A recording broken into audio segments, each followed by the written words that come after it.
তাতে কি হচ্ছে, most of the ST students যাদের বাংলা জানা নেই, they are not able to qualify. TET 1, TET 2, ST, PGT এই সমস্ত পরীক্ষায় কম বড় বিষয়টাও আছে ইন এক্সামিনেশন।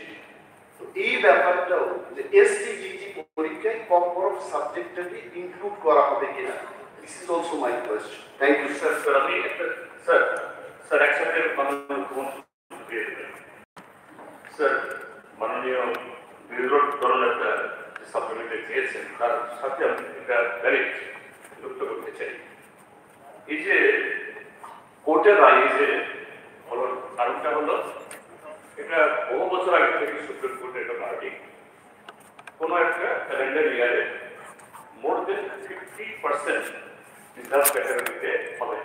ঠিক আছে স্যার, এখন মাননীয় মুখ্যমন্ত্রীর উত্তরে যেটা পাওয়া গেল, এরা ভ্যাকান্সিস এবং রাইট টু ইনফরমেশনের এই সংখ্যাটা আরো বেশি।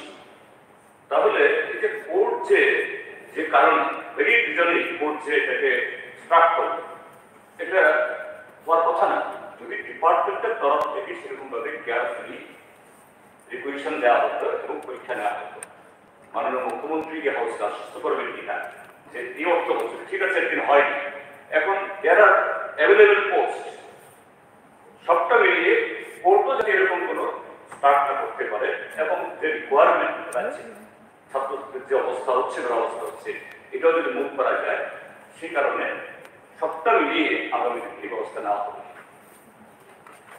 মাননীয় বিষয়টা আমার নজরে এসছে এবং আমরা এই বিষয় নিয়ে আমাদের ডিপার্টমেন্টের যারা আছেন তাদের সাথে কথা বলেছি,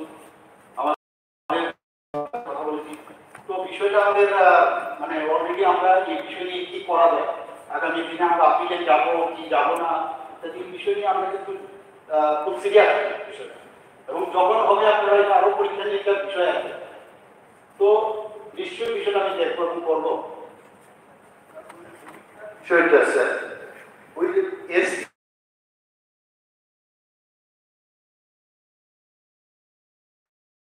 পুরো আলোচনা করে আমি বলতে পারবো, এখনই এই মুহূর্তে তো বলা মুশকিল, এখনই আমি কথাটা দিতে পারবো না, নিয়ে কথা বলতে হবে এবং রিকন্ডিশন আছে, পরীক্ষাও হবে, আর কখন বিষয়টা যেটা বলছেন সেই বিষয়টা আমি দেখবো।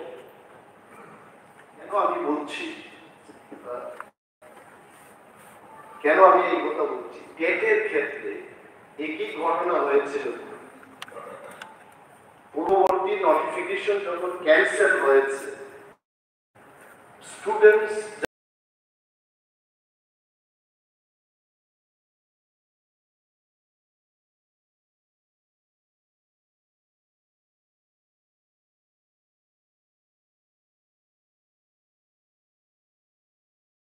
টেটের ক্ষেত্রে এটা হয়েছে, এই ক্ষেত্রেও হবে কিনা, দ্যাটস ওয়াই ওয়াজ আস্কড।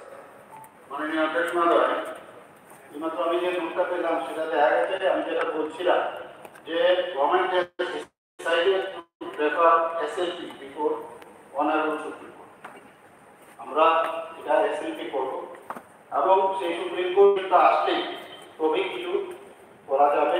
এর আগে মাননীয় সদস্য শ্রী রামদাস মহোদয়। মাননীয় স্পিকার মোদী স্যার, আমার এডুকেট স্টার্ট কোশ্চেন নাম্বার 137।